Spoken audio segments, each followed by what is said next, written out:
Bonjour à toutes et à tous.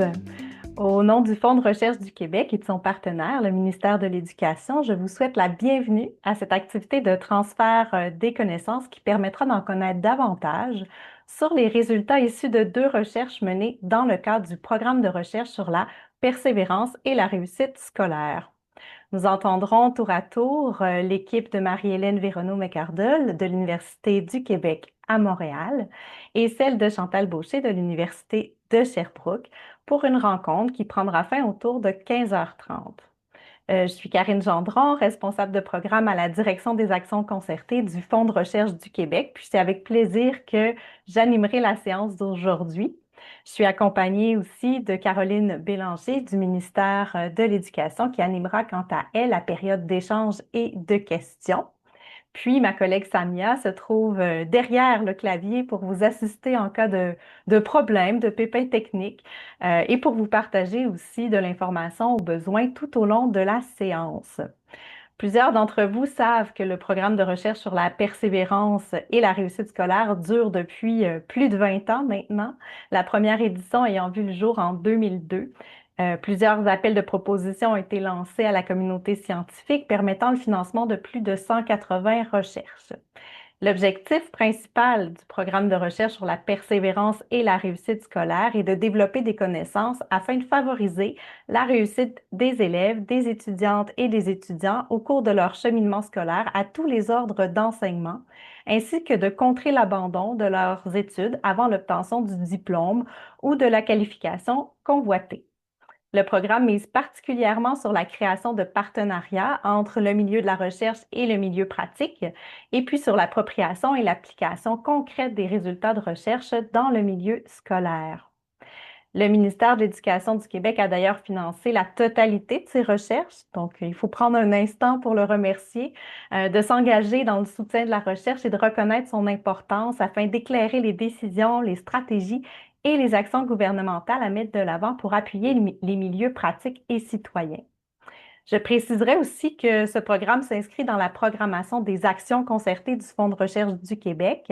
Aux actions concertées, ce sont les partenaires qui définissent les objectifs, les besoins de recherche du programme, alors que le Fonds est quant à lui responsable de la gestion du financement, allant de la coordination des comités d'évaluation des dossiers qui sont déposés à l'organisation des différentes rencontres qui permettent aux équipes d'échanger, de discuter avec les partenaires des ministères et de différents milieux preneurs. Nous nous assurons également du respect de la liberté académique et de la propriété intellectuelle des chercheurs et des chercheuses.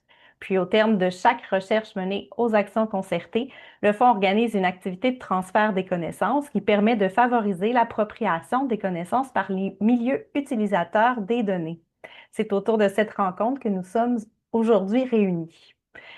Il y a un grand nombre de personnes avec nous. Vous étiez plus de 200 inscrits aujourd'hui. Vous êtes plus d'une centaine en ligne. Vous provenez de milieux très diversifiés. Vous provenez des milieux pratiques, aussi de différents ministères, des milieux citoyens. Donc, c'est très stimulant. Ça promet une période d'échange assez riche.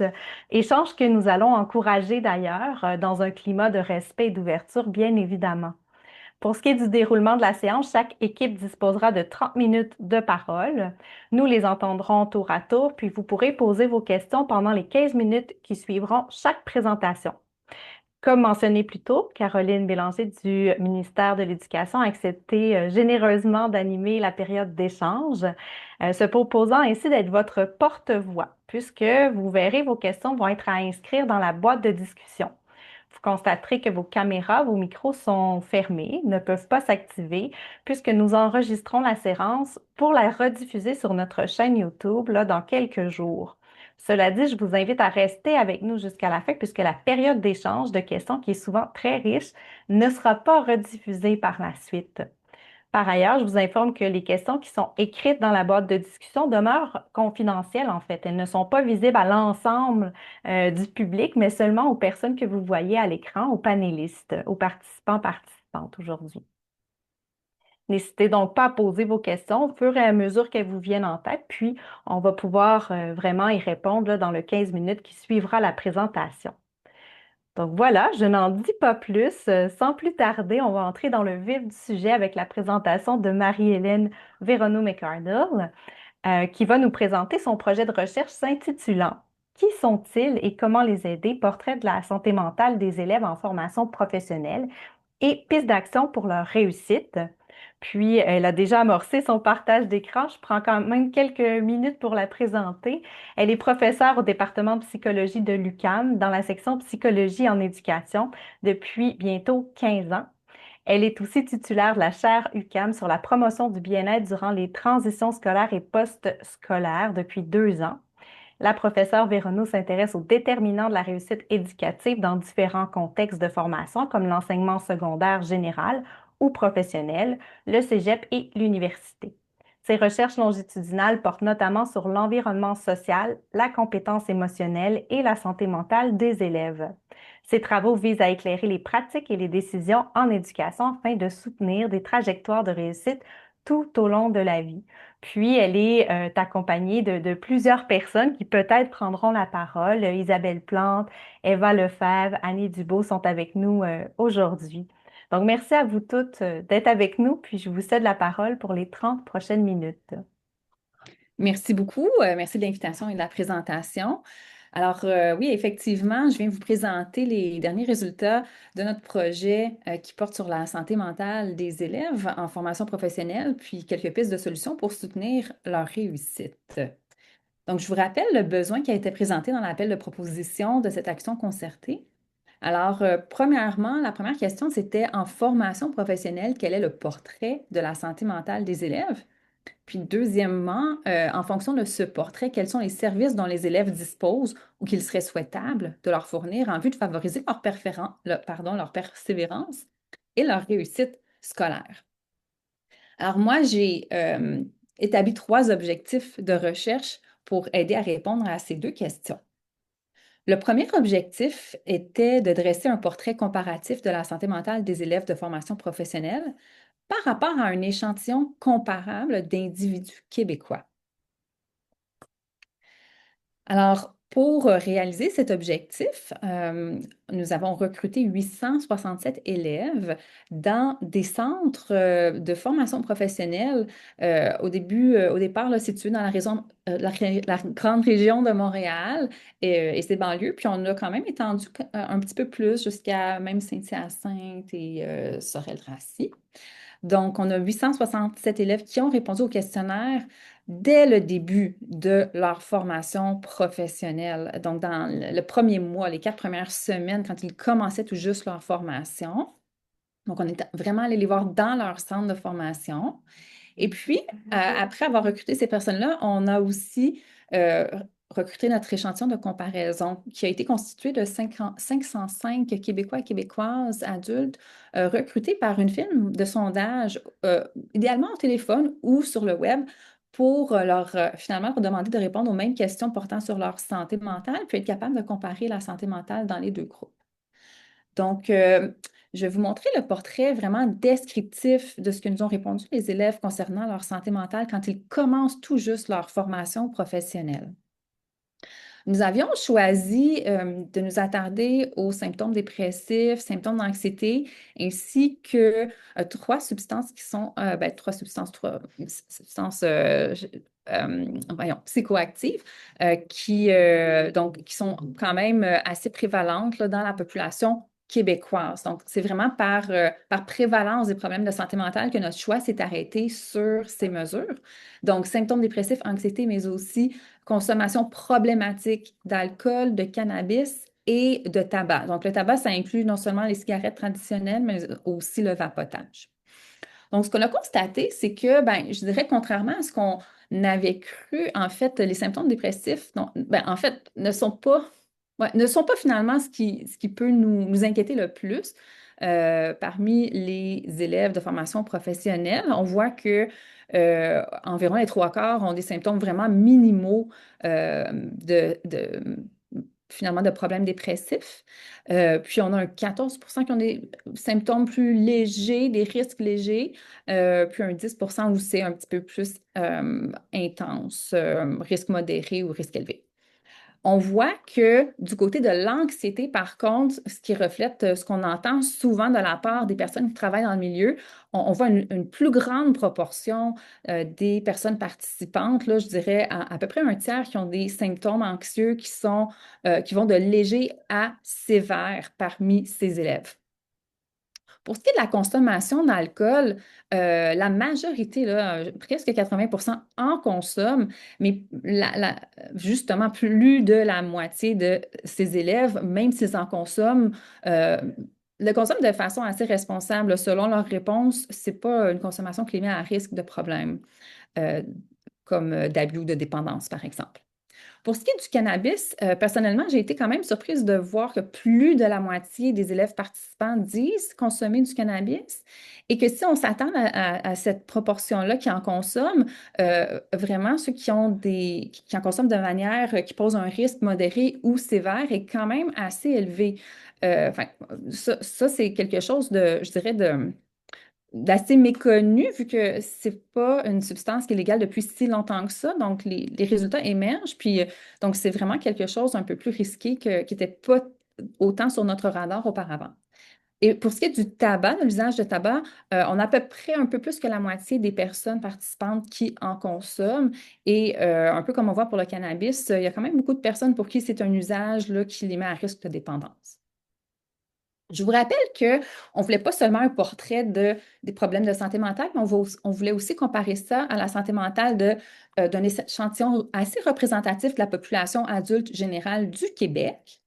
Donc, ce que nous avons trouvé quand on a fait cette comparaison-là, c'est que les femmes qui étaient inscrites en formation professionnelle sont en moyenne plus anxieuses que les femmes issues de la population générale.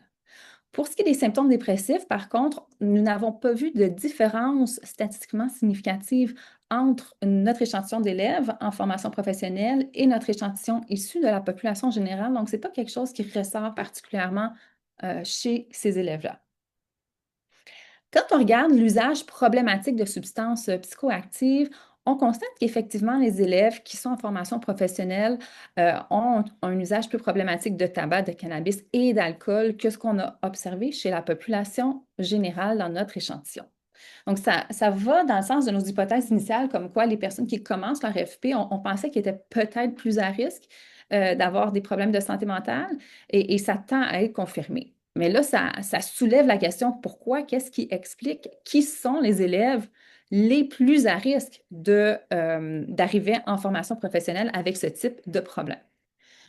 Donc, toujours dans le cadre de l'objectif 1, nous avons regardé les antécédents des problèmes de santé mentale chez les élèves de formation professionnelle pour constater que les symptômes dépressifs ont tendance à être plus élevés chez les élèves les plus jeunes, plus élevés chez les femmes aussi, ainsi que chez les élèves qui ont un grand risque, qui rapportent un grand stress financier. Euh, les mêmes facteurs de risque se retrouvent aussi pour ce qui est de prédire quels élèves vont vivre une anxiété plus élevée pendant leur formation. Et puis, quand on creuse un petit peu, on remarque aussi que particulièrement chez les femmes, celles qui sont d'origine caucasienne sont plus anxieuses. Celles qui sont aussi en emploi, en plus de faire leur FP, vivent plus d'anxiété. Celles qui ont une plus faible éducation avant de commencer leur formation professionnelle ont aussi tendance à montrer plus de symptômes d'anxiété plus sévères. Pour ce qui est du tabagisme, on constate que c'est un problème plus présent chez les élèves à moindre revenu et ceux qui rapportaient de plus faibles notes quand ils étaient au secondaire. Et particulièrement quand on regarde chez les hommes de la formation professionnelle, le risque de tabagisme est plus élevé chez les élèves les plus jeunes. Finalement, pour ce qui est de l'alcool, je dis finalement, non, tantôt j'ai parlé du cannabis aussi. Donc, pour ce qui est de l'alcool, on remarque qu'une consommation plus problématique est observée chez les élèves à moindre revenu, avec un stress financier plus élevé, ainsi que chez ceux qui arrivent en FP après avoir occupé un travail à temps plein. Cependant, on a aussi vu certains facteurs, que je pourrais dire des facteurs de protection contre un usage problématique d'alcool, qui étaient moins élevés chez les élèves qui ont un enfant à charge, au moins un enfant à charge, et aussi chez les personnes qui avaient repris une année scolaire par le passé dans leur cursus antérieur. Enfin, les antécédents des problèmes liés à la consommation de cannabis, toujours chez les élèves de formation professionnelle, eh bien, ce sont des problèmes qu'on voit davantage chez les élèves plus jeunes, chez les élèves qui vivent un stress financier élevé. Donc, on voit que le stress financier, ça revient souvent comme facteur de risque. Et aussi chez les élèves qui avaient un plus faible niveau d'éducation avant de commencer leur formation professionnelle. Donc, j'arrive vers la fin de l'objectif 1. Quelles sont les conclusions qu'on peut tirer de tout cela? Je pense qu'il est important de retenir, c'est que on pourrait implanter ou améliorer des outils qui nous servent à mieux connaître les élèves quand ils entrent en formation. Donc, quand ils arrivent dans leur centre de formation professionnelle, plusieurs personnes qui travaillent dans ces milieux m'ont dit, on a un petit questionnaire, on veut connaître le bagage de nos élèves, on leur demande s'ils ont déjà eu des plans d'intervention au secondaire, s'ils ont certaines difficultés avec certaines matières, on essaie de voir un peu c'est quoi leur profil de risque. Je pense que les résultats que j'apporte aujourd'hui nous donnent peut-être d'autres idées de profil de risque ou de mesures à mettre dans ces petits questionnaires pour, pour mieux comprendre quels élèves sont à risque pour des problèmes de santé mentale. Peut-être certaines choses auxquelles on n'avait pas pensé, comme d'évaluer le risque financier, par exemple. Alors voilà, donc peut-être juste améliorer un peu nos outils de dépistage des élèves les plus à risque. Ça, en soi, ce que ça peut faire, c'est de nous aider à mieux anticiper les besoins de services en santé mentale dans chaque centre selon les profils observés. On peut penser, par exemple, que les centres où il y a des métiers plus traditionnellement masculins qui regroupent plus d'hommes auraient peut-être besoin de prévention davantage axée sur un usage excessif ou problématique de substances psychoactives, les programmes qui attirent plus de femmes, peut-être juste à augmenter l'offre de services pour l'anxiété et les symptômes dépressifs, par exemple. Surtout l'anxiété, en fait, selon ce qu'on a pu voir dans nos données. Bref, mieux connaître les élèves, mieux connaître leurs antécédents peut nous aider dans chaque centre à mieux planifier l'offre de services en soutien à la santé mentale pour les mois qui vont venir avec les cohortes qui nous arrivent. Le deuxième objectif, une fois qu'on connaît un peu le portrait de la santé mentale des élèves, c'est de faire l'inventaire des services en santé mentale qui sont assez accessibles par le biais des centres de formation professionnelle et aussi d'offrir des outils pour soutenir l'amélioration de l'offre de services dans ces centres.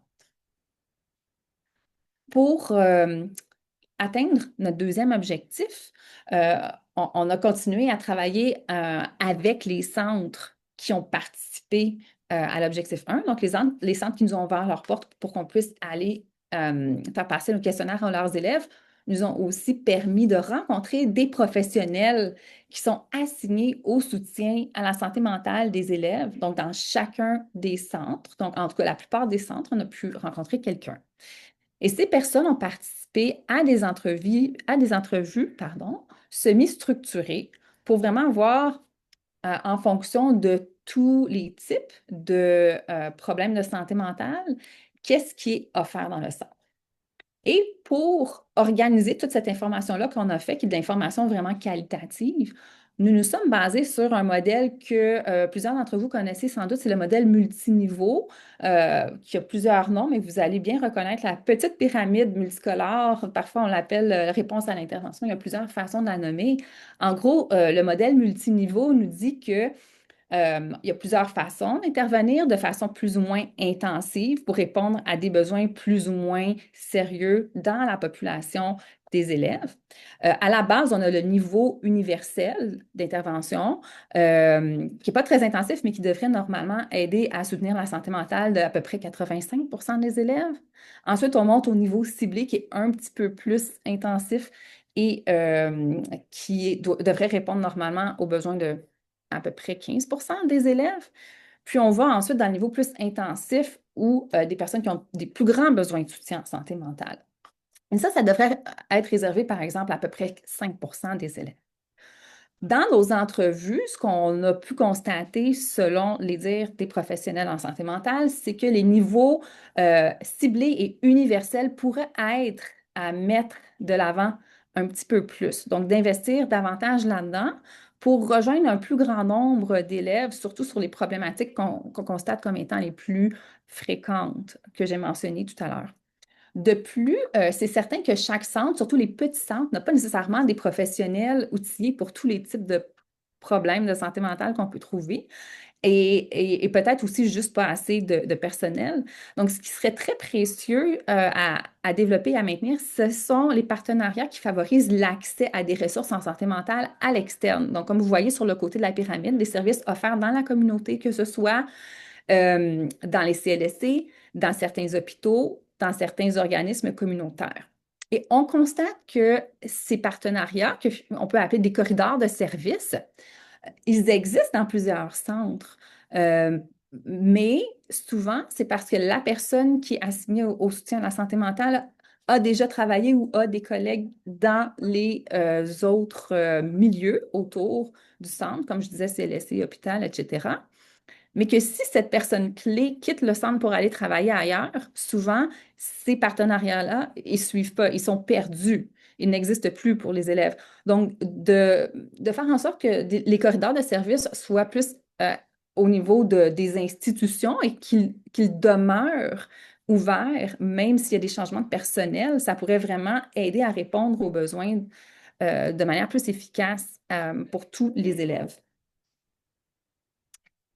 Comme je disais au départ, dans le cadre de l'objectif 2, on voulait aussi développer des outils pour soutenir l'amélioration de l'offre de services. On avait pensé au départ peut-être à faire un questionnaire d'auto-évaluation pour les centres de formation professionnelle pour voir un peu, ben, est-ce qu'on offre bien des services pour tout type de problèmes de santé mentale ou en tout cas les plus fréquents? Est-ce qu'on a une offre au niveau universel, ciblé, intensif? Comment on distribue tout ça?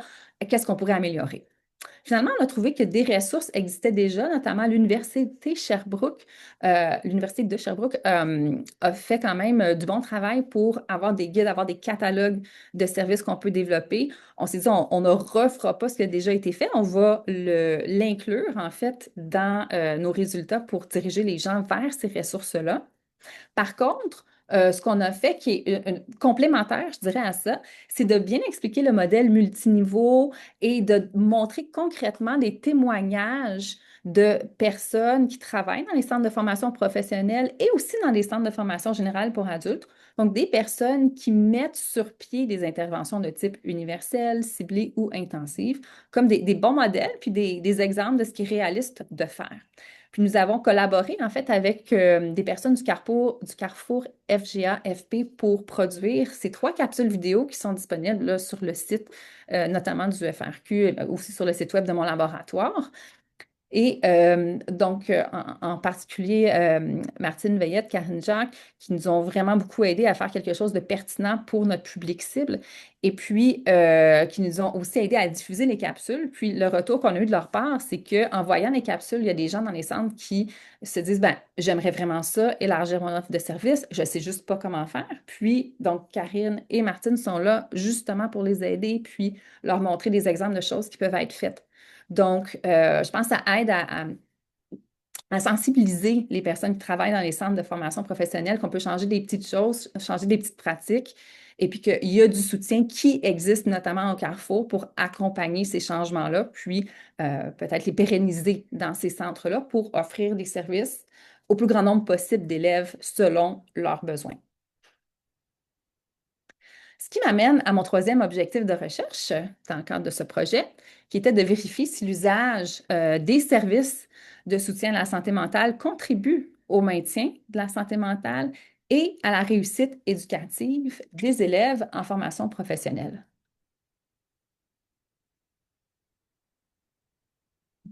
Alors, pour notre troisième objectif, euh, il fallait faire une relance des participants qui avaient accepté de participer à notre étude au tout début de leur formation. Donc là, on les relançait un petit peu après la fin de leurs études. Nous avons quand même réussi à relancer plus de 70%, donc d'avoir un questionnaire, un deuxième questionnaire rempli par plus de 70% des élèves qui avaient déjà participé à l'étude. Et puis, les centres de formation professionnelle, avec l'accord des élèves, ont aussi pu nous envoyer les relevés de notes de 86,6% des élèves, donc des données bien riches et bien appréciées pour vérifier la réussite éducative des personnes participantes. Je reviens ici à mon modèle multiniveau. Selon les données qu'on a vues, si on compare le taux visé d'élèves qui participent à chacun des niveaux versus le taux rapporté par les élèves, on voit que notre pyramide n'est pas aussi équilibrée et triangulaire là, que ce qu'on voit ici.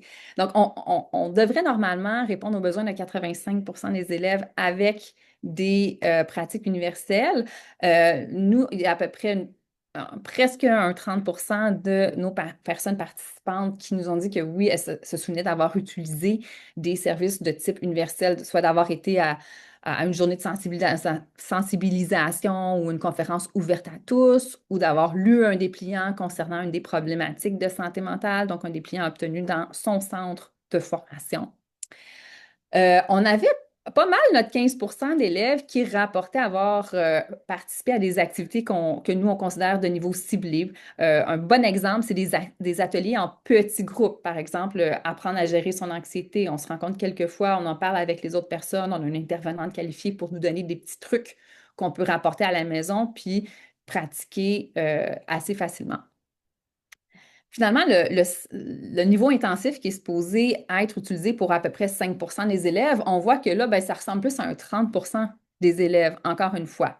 On croit que c'est probablement parce que beaucoup des personnes intervenantes dans les milieux de formation professionnelle sont formées en psychothérapie, en rencontres là, une à une. Alors, c'est naturel, c'est ce qu'ils font, c'est ce que ces personnes-là savent faire.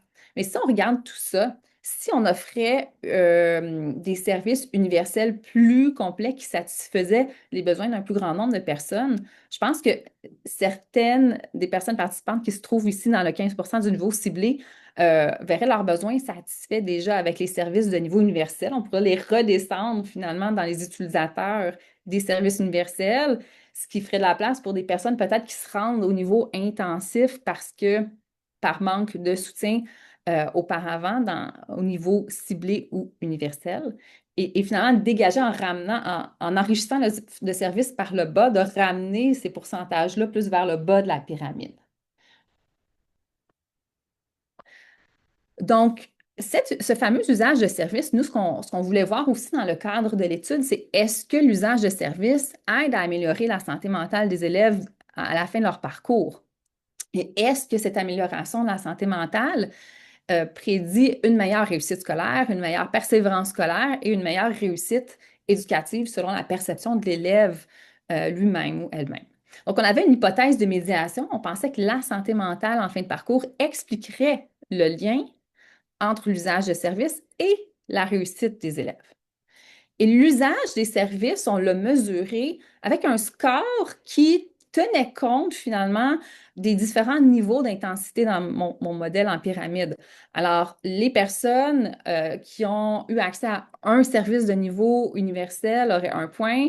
Si la personne ajoute aussi, j'ai eu accès à des services de niveau ciblé, ben là, on ajoute un 2 points. Des services de niveau intensif, là, ça valait 3 points. Donc, on a fait un score pondéré ici qui représente globalement l'usage des services en santé mentale. Et puis, donc, on a quand même été un petit peu surprise par nos résultats. En fait, ce qu'on a vu, c'est que les personnes qui rapportaient davantage d'usage ou un usage plus intensif des services, chez les femmes, c'était associé à une plus faible perception de leur réussite éducative sur le plan de l'instruction, l'acquisition des savoirs, et de la socialisation, donc le développement plus de leur savoir-être. Aussi, chez ces femmes-là qui utilisaient plus de services, on voyait plus d'échecs dans leurs compétences qui étaient au programme et un plus faible taux de diplomation. Donc, tout ça, c'était contre-intuitif. Par contre, pour les hommes, on voit que les personnes qui ont utilisé davantage de services rapportent une meilleure perception de leur réussite éducative selon notre échelle de socialisation, donc ce qui fait plus appel au savoir-être chez les hommes. Donc, on est allé un petit peu plus loin. On a quand même regardé certains effets médiateurs à partir des liens qui étaient significatifs dans notre modèle. Ce qu'on a vu encore une fois plutôt contre-intuitif, c'est que notre score global d'exposition aux services en santé mentale était relié à davantage de symptômes dépressifs. Mais donc, à notre deuxième temps de mesure, je veux mentionner que notre deuxième temps de mesure, il était tout de suite après la fin du programme de FP. Donc, les élèves vivaient quand même une transition importante, là. C'est la transition entre j'ai fini mon programme et je dois arriver dans le marché du travail puis faire face à des nouveaux défis. Donc, il y a un petit peu un effet ici qu'on ne contrôle pas, mais qui peut avoir aussi augmenté les symptômes dépressifs dans notre population. Donc, ça met un peu de bruit dans nos données. Aussi, les symptômes dépressifs, là, comme on s'attendait, s'ils sont plus élevés, ils sont associés à une moindre réussite éducative chez les femmes sur le plan de leur perception de leur instruction, c'est-à-dire des savoirs qu'ils ont acquis dans leur programme. Aussi, plus de symptômes dépressifs sont associés à une perception de moindre socialisation chez les hommes qui ont participé. Donc, plus de symptômes dépressifs, ils trouvaient que disons, leur savoir-être était moins développé à la fin de leur programme. L'autre chose qu'on a vu, c'est que le score d'exposition au service était associé donc plus d'utilisation des services était associé à davantage une anxiété plus problématique, là, davantage de symptômes d'anxiété chez les élèves et dans le fond, en fait, surtout chez les élèves femmes, et ces femmes-là qui étaient plus anxieuses rapportaient euh, un un taux d'obtention du diplôme qui était plus faible. Alors, c'est pas exactement ce qu'on ce qu'on pensait obtenir, mais on a été capable quand même de réfléchir à la question. Puis, au bout du compte, moi, le message à retenir là-dessus, c'est de faire vraiment attention avant de conclure que l'usage des services puisse être nuisible pour la santé mentale des élèves, pour plusieurs raisons. Premièrement, ici, dans le cadre de cette étude-là, ce n'était pas comme le développement d'un schème expérimental bien contrôlé pour savoir si un service, une intervention en particulier aide à réduire des symptômes très, très précis. C'était très global. C'était vraiment aussi des élèves qui eux-mêmes allaient chercher des services de façon volontaire. Donc, il n'y avait pas d'assignation aléatoire de personnes qui, au départ, étaient plutôt équivalentes dans leur bagage. Donc, peut-être des personnes avec davantage de facteurs de risque dans leur vie ont plus tendance à aller chercher des services, mais c'est ce qui fait peut-être aussi que leurs symptômes, leurs problèmes de santé mentale étaient plus élevés, même si on a essayé de contrôler pour le niveau de symptômes initial. L'autre chose aussi à laquelle on a fini par penser en discutant de nos résultats avec des collègues, c'est que les personnes qui utilisent des services de santé mentale, ben, un des bénéfices, c'est qu'on fait plus attention à notre santé mentale, on est plus présent à nos émotions, que ce soit plus du côté dépressif ou anxieux, ou de faire attention d'être conscient de sa consommation de substances psychoactives. Alors, euh, au bout du compte, les personnes qui ont eu accès à ces services-là peuvent être plus sensibles à tous ces symptômes-là et donc rapporter davantage de symptômes à notre deuxième temps de mesure. Donc, ça peut sembler à ce moment-là que l'usage des services fait augmenter les symptômes, mais c'est juste peut-être que la personne est plus sensibilisée à parler de ses symptômes. Alors, maintenant que j'ai fait le tour un peu de mes trois objectifs, je vais vous amener tranquillement vers ma conclusion, les grandes lignes que je tire de cette étude. Donc, vers où on veut aller maintenant? Concrètement, dans le soutien aux élèves en formation professionnelle. Alors, ben, moi, une de mes conclusions, c'est qu'un soutien à la santé mentale doit continuer à être accessible par le biais des centres de formation professionnelle, vu le portrait de nos élèves qui arrivent en formation professionnelle avec davantage de problèmes de santé mentale sur plusieurs plans. Euh, et oui, ça peut passer par des services à l'interne des centres. Il y a des professionnels qui travaillent dans les centres. Euh, Puis, idéalement, on essaye aussi de couvrir le mieux possible tous les niveaux de service. Niveau universel, niveau ciblé, ces deux-là seraient peut-être à renforcer, puis continuer quand même à offrir des services intensifs pour les personnes qui en ont besoin. Mais on sait que les spécialités des gens, la formation des gens qui soutiennent la santé mentale dans les centres de formation professionnelle ne peuvent pas couvrir tous les besoins. Et le temps, je le répète, mais le temps disponible est limité. Alors, je pense que les partenariats à l'externe, donc établir et consolider des corridors de services vers d'autres ressources dans le domaine communautaire ou dans les milieux de santé, ça pourrait vraiment aider à mieux répondre aux besoins des élèves. Maintenant, pour ce qui est des recherches futures, comme moi, comme chercheuse, qu'est-ce que j'ai le goût de faire?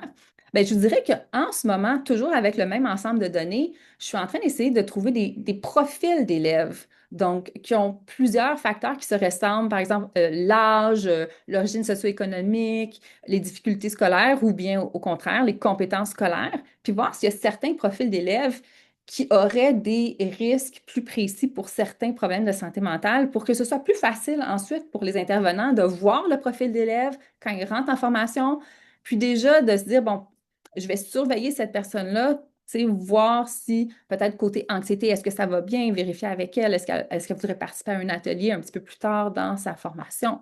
Donc, mieux comprendre les besoins en se basant sur des profils d'élèves. Et puis aussi, ce que je recommande, c'est, ben, en fait, moi, ce que j'aimerais avoir, c'est comme financement pour mes études futures, ce serait un suivi des élèves après la transition, quand ils ont fini leur formation professionnelle, qu'ils intègrent le marché du travail, les suivre pendant quelques mois ou quelques années pour voir si les services qui sont offerts les aident à bien s'établir dans leur vie adulte. Ben, certains sont déjà des adultes aussi, là, mais dans le marché du travail. Et ça, on l'a commencé un petit peu, on va faire un projet cet hiver là-dessus. Et aussi, si on veut vraiment savoir si les services de soutien à la santé mentale fonctionnent bien pour améliorer les symptômes, ce serait de documenter tout ça là, avec une méthode plus solide, comme une méthode expérimentale, avec un groupe contrôle, avec une assignation aléatoire. Puis là, on verrait vraiment pour telle intervention, est-ce qu'il y a des effets sur la santé mentale? Ce serait plus solide que ce que j'ai pu faire, moi, personnellement, avec juste des questionnaires, puis sans assignation expérimentale. Donc, avant de finir, je veux quand même prendre quelques secondes pour vous présenter l'équipe de recherche. Vous allez reconnaître des visages de certaines personnes qui sont ici, dont Annie Dubois, Isabelle Plante, Eva Lefebvre.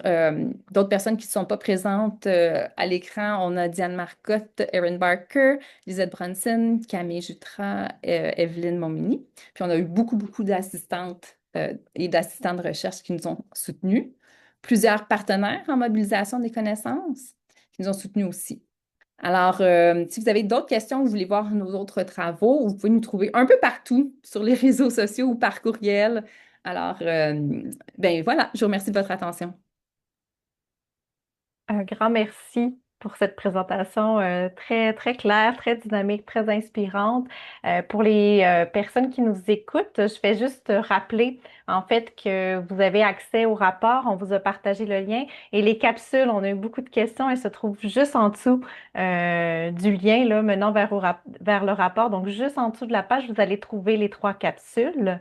Voilà. Puis je vous invite à lire le rapport, à suivre les travaux aussi qui s'en viennent. Merci de nous avoir donné ces perspectives d'avenir pour vos travaux. C'est toujours intéressant. Je vais laisser Caroline présenter les questions. Je sais qu'on en a déjà reçu, mais n'hésitez pas à poser vos questions. On a un grand nombre de personnes, mais souvent on a le temps de passer beaucoup de questions en 15 minutes. Donc, je vous laisse la parole. Oui, merci Karine. Donc oui, une question qui est arrivée en tout début de présentation. Nous avons ces éléments de risque dans nos questionnaires de fiches personnelles des élèves. Donc, quand on faisait référence, je pense au début d'avoir le portrait un peu plus le besoin des élèves. Toutefois, nous constatons que les élèves choisissent de ne pas divulguer ces informations par peur d'être stigmatisés, pardon. Que Mhm. proposez-vous? Alors, une grande question. Oui, ben justement, je pense que si, moi, ce que j'avais en tête, c'est que s'il y a certaines choses comme l'usage de substances qui peut être quelque chose de stigmatisant, on ne veut pas trop le dire à nos profs ou bon, aux intervenants dans notre centre. Par contre, on peut être un peu moins gêné de dire, bon, ben, quelle sorte de diplôme que j'ai eu avant le début de ma formation ou est-ce que je travaillais à temps plein avant le début de ma formation ou d'autres éléments, est-ce que je vis un stress financier? Ben, ça, certaines personnes c'est un peu moins sensible comme question que juste demander, par exemple, le revenu. Donc, il y a certaines questions qui ne vont pas directement toucher la santé mentale. Puis ça, je le comprends bien, là, ça peut être c'est pas, pas quelque chose que les gens veulent divulguer spontanément. Mais si on pose d'autres questions autour de ça qui sont plus sur leur parcours scolaire, sur leur profil socio-démographique, et puis que nous, on sait que ce sont des facteurs de risque pour des problèmes de santé mentale, ben, c'est comme une façon peut-être de cibler certaines personnes, puis de faire un suivi un petit peu plus, un petit peu plus, comment dire, d'un peu plus près, peut-être un peu plus régulier pour voir si tout continue à bien aller, puis peut-être lancer des perches, établir un climat de confiance pour que éventuellement, si effectivement il y a des problématiques de santé mentale, mais ces élèves-là se sentent à l'aise d'aller voir les personnes responsables dans leur centre pour les aider. Ok, merci beaucoup pour ces pistes de réponse. J'ai une autre question. Vous touchez un élément crucial. Ici, on fait référence à la transition vers le marché du travail. Nous avons un enjeu important quant à la transition entre le secteur des jeunes et la formation professionnelle. Le défi sera d'autant plus important pour la transition vers le marché du travail. C'était plutôt un commentaire finalement qu'une question. Je ne sais pas si vous avez quelque chose à ajouter sur le sujet. Ben, en fait, oui, même si c'est un commentaire, j'ai quelque chose à ajouter sur le sujet parce que, étant donné que là, depuis 2 ans, vous l'avez mentionné, j'ai une chaire sur la promotion du bien-être durant les transitions scolaires et post-scolaires. Je pense que ça donne plus de visibilité au fait que je m'intéresse à ça. Puis, j'ai été sollicitée par des personnes du Centre de service scolaire Marguerite Bourgeois qui font maintenant ce qu'ils appellent une classe transition ou une classe passerelle, là. Je pense que, bon, le terme là, dépend là, de qui en parle, mais pour cibler certains élèves du secteur jeune qui seraient des bons candidats pour ensuite aller en formation professionnelle ou en formation générale aux adultes, pour qui ce serait bénéfique pour leur persévérance scolaire. Et puis, vraiment, ils accompagnent ces élèves-là, puis tranquillement, ils vont parfois aller faire comme un cours par semaine, 2 cours par semaine dans les centres de formation, dans les centres de formation aux adultes, puis éventuellement en formation professionnelle. Puis, ils apprennent un petit peu plus progressivement là, comment se comporter, comment être plus autonome. euh, dans un autre milieu d'études qui est vraiment plus pour les adultes. Fait qu'il y a des initiatives dans les écoles exprès pour essayer de favoriser cette transition-là entre le secteur jeune et l'AFP ou la FGA. Puis ensuite, mais ça ne concerne pas la transition vers le travail, mais pour vous dire qu'il y a certaines initiatives. Puis vous pourrez m'écrire si jamais vous voulez que je vous mette en lien avec les personnes qui ont commencé ce projet-là.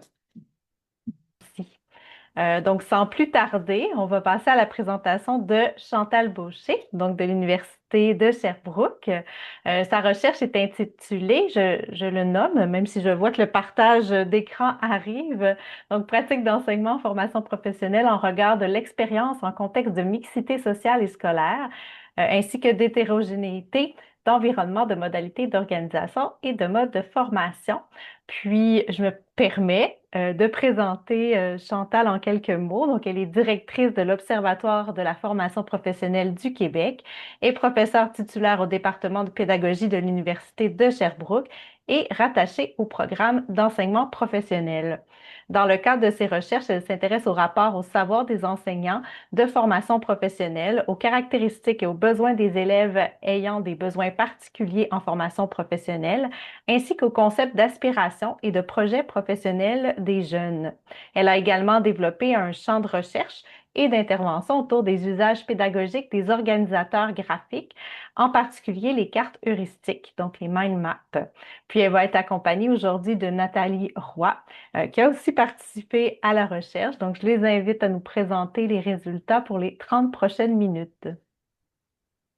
Bien, merci beaucoup pour cette présentation.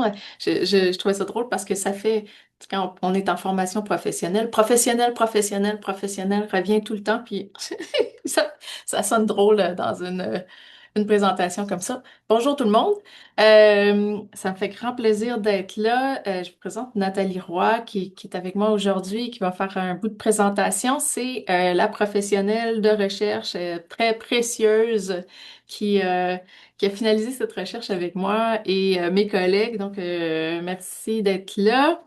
Je voudrais aussi nommer à quel point je suis impressionnée des résultats de recherche de Marie-Hélène et de son équipe. C'est vraiment, vraiment, vraiment tellement précieux en formation professionnelle, ce genre de résultats-là. Et je suis aussi vraiment impressionnée de voir que deux recherches en AFP peuvent faire l'objet d'une activité de transfert et qu'il y a autant de personnes qui sont là cet après-midi. La AFP continue de m'étonner ces années-ci et de la bonne façon. Fait que c'est le petit moment de gratitude. Voilà, alors je vous fais une petite image ici de notre équipe de recherche c'est une grosse équipe. Voilà. Alors, des membres de l'Observatoire de la formation professionnelle, beaucoup de personnes ont travaillé à différents moments et ça donne quelque chose de fort intéressant. Vous avez ensuite le plan de la présentation. On va parler des objectifs, des résultats, les retombées, des pistes de solutions et quelques limites et pistes pour la suite. Alors, voici les objectifs de la recherche. Ça répondait au besoin numéro un de l'appel. Alors, en formation initiale continue, comment mieux outiller les futures personnes enseignantes ou celles en exercice, qui est largement le cas en AFP, afin d'assurer un développement de pratiques appuyé par la recherche à l'égard de la compétence, euh, ouais, il manque un mot ici, la compétence de la gestion de la mixité sociale et scolaire en classe. Plus précisément, c'était sur la persévérance et la réussite scolaire, ainsi que le développement professionnel des personnes enseignantes.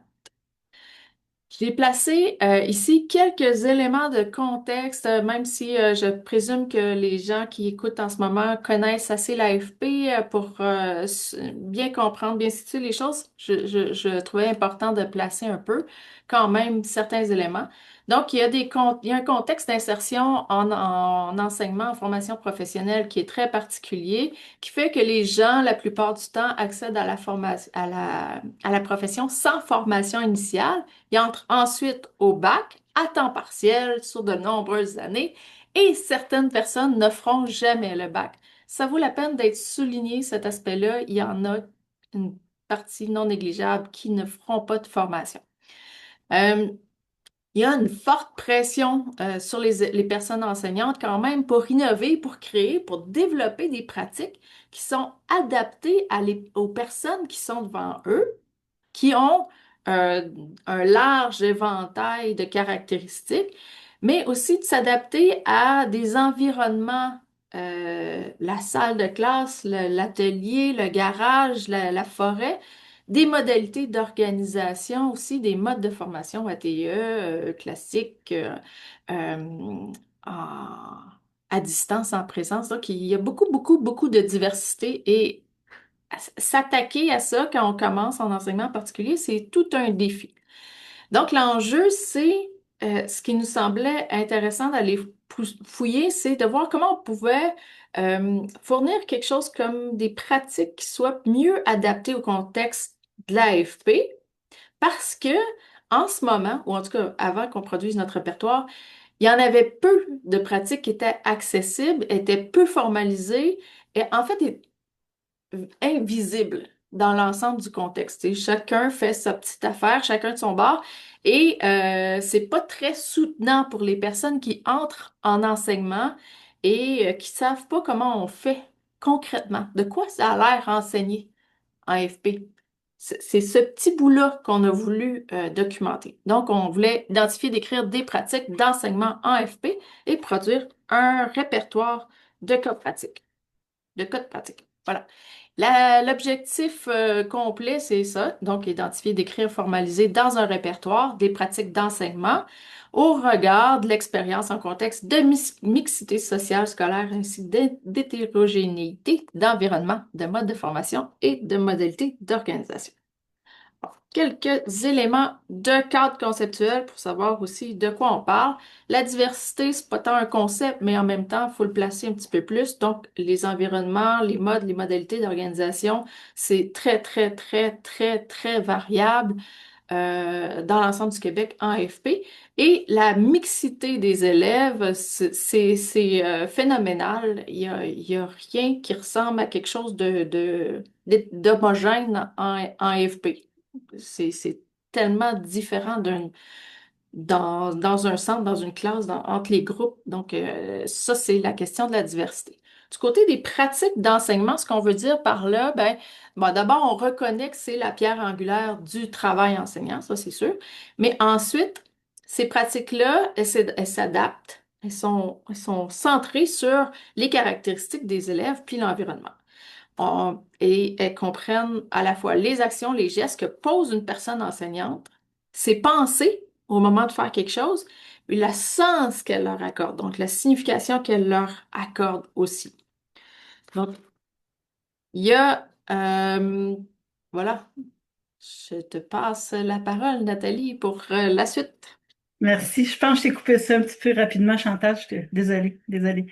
Euh, bon, en fait, le- la grille d'observation, elle a été bâtie, on a bâti la grille d'observation à partir des travaux de Bru qui caractérisent les variables d'action, donc en trois dimensions, l'objet, qui concerne les variables de structuration et de mise en œuvre des contenus, c'est-à-dire les savoirs enseignés, mobilisés et les compétences, le processus, qui regroupe le déroulement des activités, la dynamique d'apprentissage, le processus relationnel et gestion de classe, ainsi que les évaluations.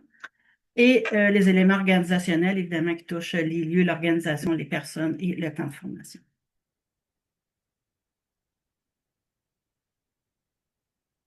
Là, j'ai fait de quoi qui m'arrive. Est-ce que ça... OK. Ah, voilà, excusez. Euh, donc, la cible d'échantillon, deux personnes, on ciblait deux personnes par secteur avec une représentation le plus large possible selon les sexes, les régions, les contextes. On a essayé d'avoir une grande diversité. C'est grand, la formation professionnelle, pour ceux qui connaissent, beaucoup de secteurs, beaucoup de programmes différents avec des caractéristiques différentes. Là. Donc, on a essayé d'aller chercher un, un échantillon qui est représentatif. Pour la collecte de données, on a travaillé à partir de deux entrevues, donc une pré-observation, une post-observation, avec entre les deux une observation filmée.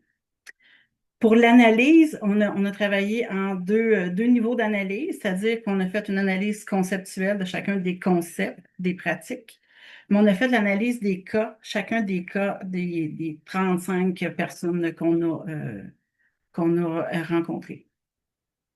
Pour constituer les cas, suite aux rencontres, évidemment, aux rencontres, aux observations, on a identifié la pratique, ce qui était, bon, pas tout le temps évident parce qu'ils sont créatifs, les profs en FP, fait qu'on on a identifié une pratique précise.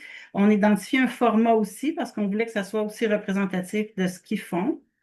On a décrit les cas, on en a fait, bon, on les a mis en présentation visuelle, on les a validés auprès des personnes participantes. Là. Fait que dans certains cas, il y avait un aller-retour entre ce que nous, on faisait, entre ce que l'équipe de recherche produisait, puis ce que les profs, la personne participante faisait. On voulait s'assurer qu'on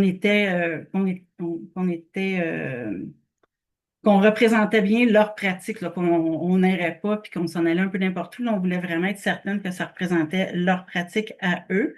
Une fois qu'on arrivait avec un cas pratique qui était satisfaisant là, pour l'enseignant, là, on envoyait ça à une personne extérieure, souvent des conseillers pédagogiques, membres de l'observatoire principalement, qu'eux nous donnaient leur vision externe là, du cas avant qu'on le publie sur le site de l'observatoire.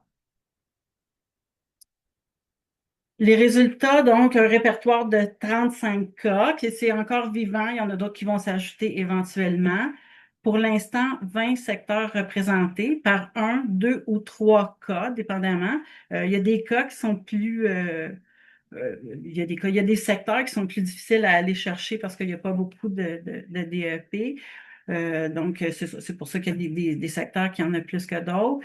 33 programmes représentés. On a regroupé en 5 grandes thématiques, soit les relations avec les élèves, l'organisation pédagogique, l'intervention, l'évaluation et les outils numériques. Donc, le répertoire, pour les relations avec l'élève, on parle d'enrichir par la diversité, un parcours préparatoire, intervenir auprès des jeunes adultes anxieux, les athlètes industriels, redonner confiance, le contexte comme vecteur d'apprentissage et climat bienveillant pour les apprentissages en domotique. Pour ce qui est de l'organisation et de la planification, on parle de pratiques collaboratives, de contexte authentique, d'adaptation en forêt, de planification du temps et d'organisation pédagogique par bloc de formation. Pour l'intervention pédagogique, on a morceler les apprentissages, construire la pensée logique, jeu d'évasion, activités ludiques en santé-sécurité, recherche guidée, projet intégrateur, approche par projet, mise en situation pratique, apprentissage par les pairs, expérience au profit d'apprentissage et simulation.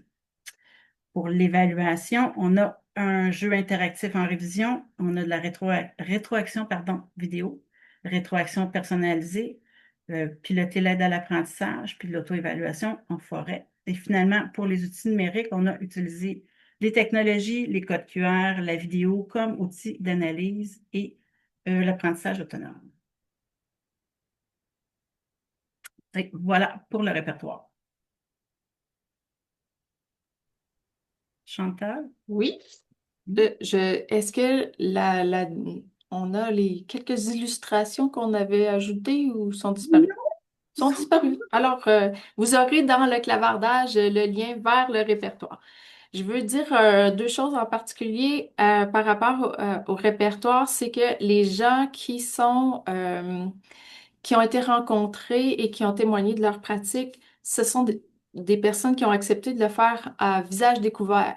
Donc, c'est très généreux de leur part et ça a demandé aussi un peu d'humilité dans certains cas, mais c'est vraiment très généreux, on veut le souligner. Et aussi dans le choix des formats. Donc, chaque cas est différent. On a essayé de s'adapter le plus possible au contenu puis à ce qui est nommé. Donc, chaque cas est vraiment très différent. On a essayé d'aller dans le très, très concis, bref, concis, punché, pour que ce soit accessible à des personnes qui ont peu d'expérience en enseignement. Alors, je vais maintenant aborder la question plus du côté conceptuel. Donc, on a fait une analyse de contenu pour voir de quoi ils parlaient, les personnes, quand ils abordent leur pratique.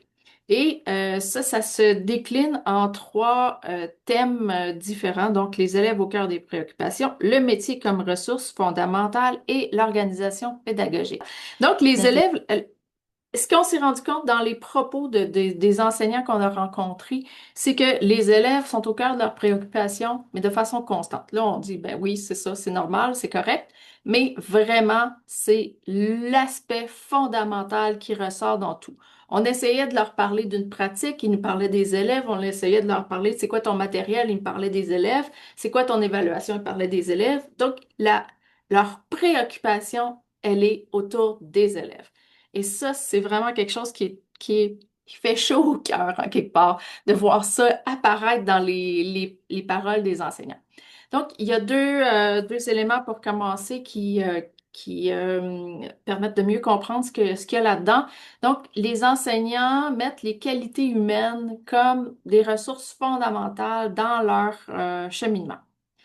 Euh,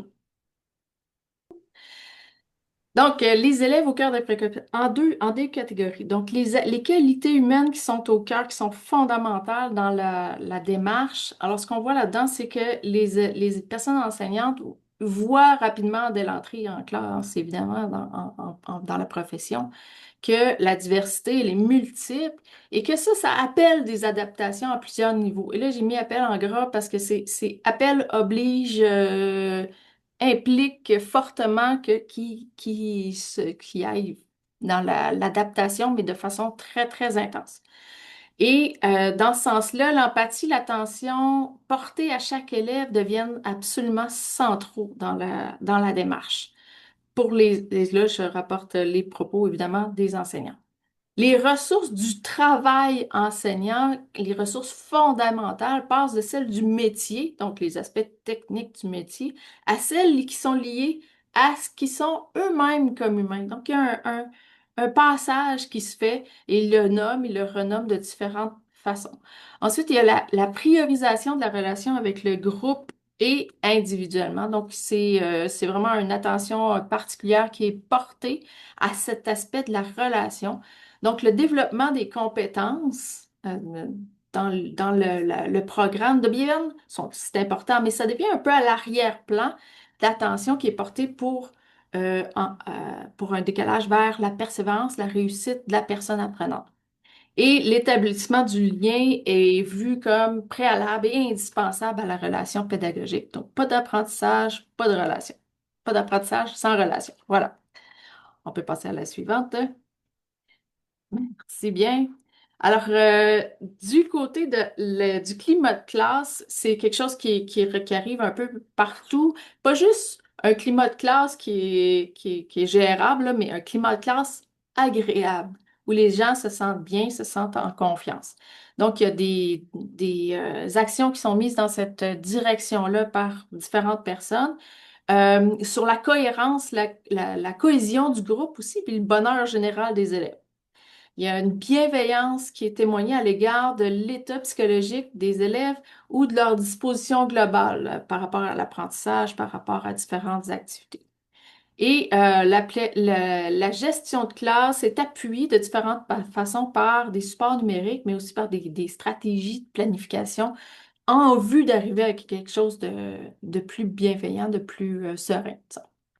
Et du côté de l'appropriation active des services éducatifs, ça, là, j'ai encore mis un terme en gras parce qu'il y a quelque chose d'intéressant ici, mais à faire ressortir d'une façon un peu différente que ce que ce mot-là dit. On l'a pas trouvé le meilleur mot pour le nommer, mais les enseignants reconnaissent, voient et nomment les besoins variés et nombreux des élèves et vont utiliser ça quelque part pour mettre comme ressource, comme force finalement, plutôt que comme quelque chose qui est difficile à gérer puis qui est désagréable.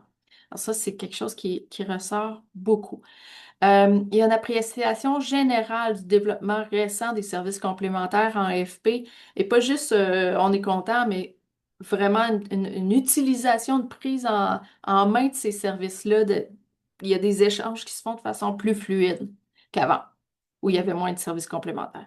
Et il y a une meilleure compréhension là aussi des mesures adaptatives, puis comment on peut faire pour être plus flexible dans la classe. Peux-je changer de diapo? Merci. Alors, le métier comme ressource fondamentale, ce que ça veut dire, il y a quatre grands thèmes là, dans cette portion-là. L'insertion sociale, l'authenticité des tâches, le développement des compétences et le partage des initiatives. Ce que ça dit, c'est que en termes d'insertion, il y a une préoccupation des enseignants pour ce que les élèves veulent vraiment, leur but, leurs aspirations. Donc, ils mobilisent dans la formation. Il y a une centralité sur l'utilisation immédiate des apprentissages et ce qu'ils vont en faire en milieu de travail. Et ça, c'est lié à l'authenticité, la misère avec ce mot-là, l'authenticité des tâches, une application concrète des savoirs théoriques et scientifiques. Donc, pas des nuages en FP, nous dit-on. Il y a les questions des savoir-faire et des savoirs de prévention, de santé, sécurité sont très présents aussi un peu partout dans tout ce qui est nommé. Du côté du développement des compétences, il y a un accent qui est mis sur les compétences transversales du 21e siècle, du futur, peu importe comment on les nomme, là. Vraiment, vraiment, vraiment majeur de ce côté-là. Comme les compétences techniques, je l'ai dit juste avant, deviennent un peu plus invisibles à mesure qu'on écoute les enseignants, là. Et du côté du partage des initiatives, des responsabilités, les enseignants, ce qu'ils veulent, c'est que les élèves apprennent à s'autonomiser, à se responsabiliser. Et ça va occuper dans ce cadre-là un rôle vraiment central dans le développement des compétences. Et les conséquences disciplinaires, ou en tout cas les conséquences qui vont être appliquées, en tout cas quand un élève fait quelque chose de pas acceptables, vont être cohérentes et responsabilisantes en lien avec ce qui est attendu dans le marché du travail. Et il y a aussi une collaboration avec les partenaires de l'industrie. On passe à la suivante.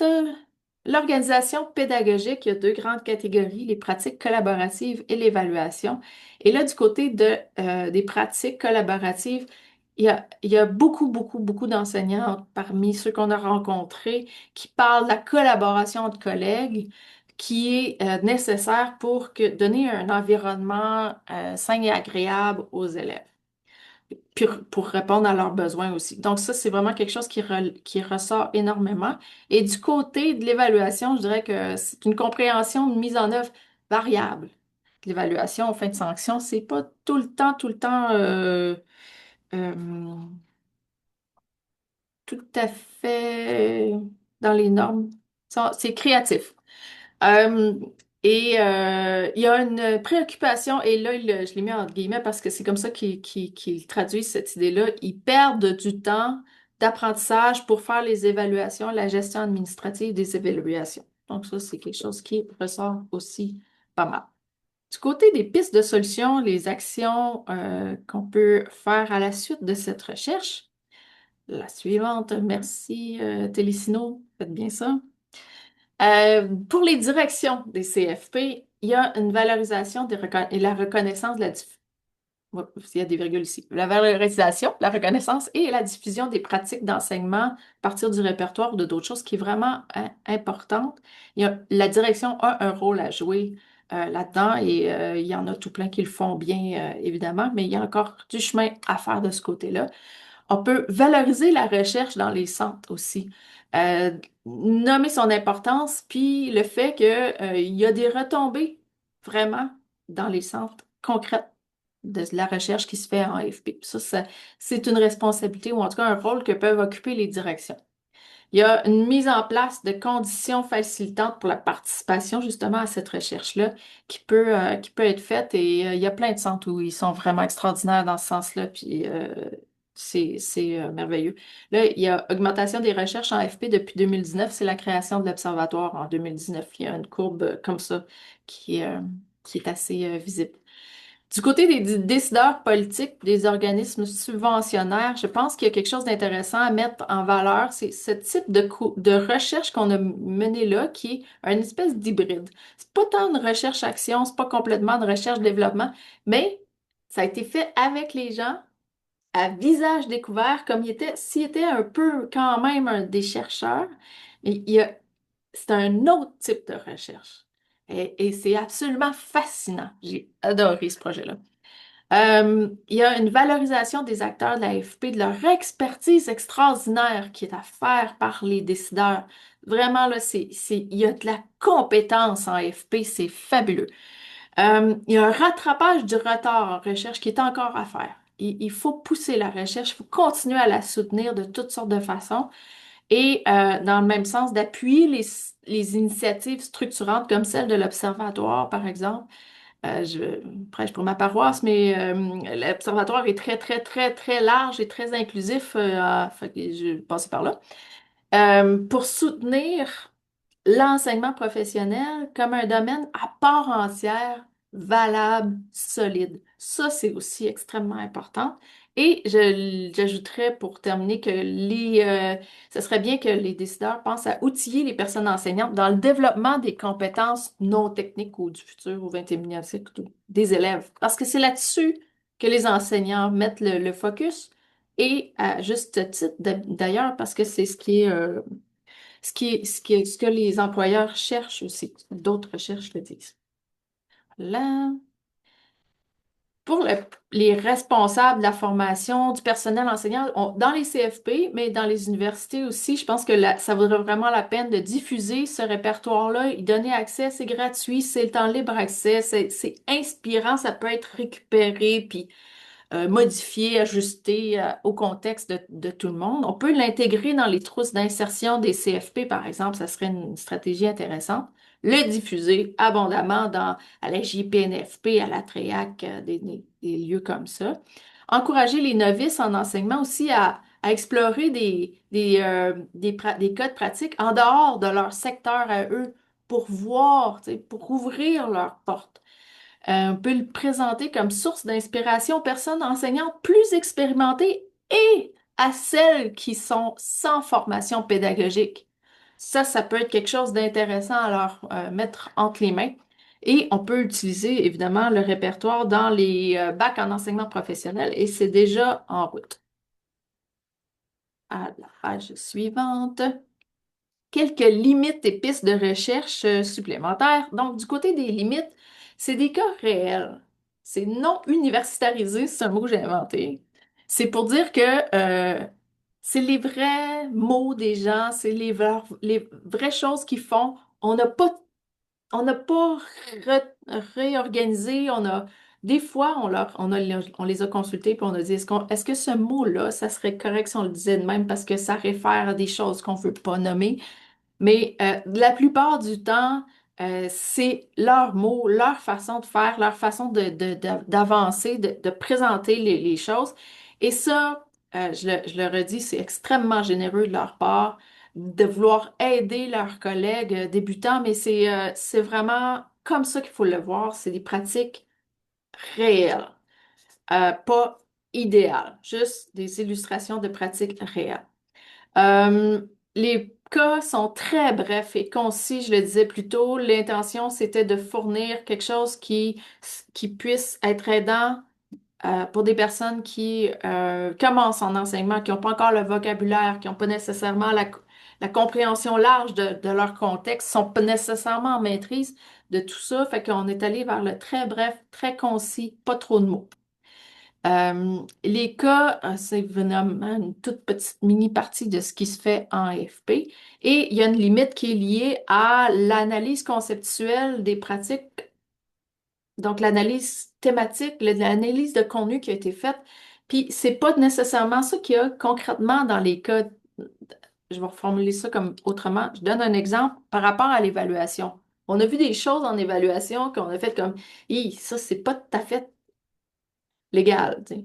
Pas légal, mais tu sais, c'est pas exactement comme ça que ça devrait être fait. Mais ça, on n'était pas là pour dire les enseignants font des choses pas correctes. On a décrit ce qu'ils font dans les cas de pratique, mais on a décrit quand on a fait l'analyse aussi ce qu'ils font et l'objectif n'était pas de rendre compte de ce qu'ils font pas correct ou de ce qu'ils font de correct. J'espère que c'était clair. Voilà. Je poserai des questions si c'était pas clair. On continue. Et quelques pistes de recherche pour conclure ça. Donc, considérant l'importance qui est accordée à la relation, vraiment, on pense que ce serait important pour des recherches subséquentes d'explorer une possible variation de la nature de la relation selon différents marqueurs de diversité chez les élèves. L'âge, le parcours, la motivation, les profils scolaires, entre autres. On pourrait essayer de voir aussi le rôle de l'âge et de l'expérience du personnel enseignant dans la construction de la relation.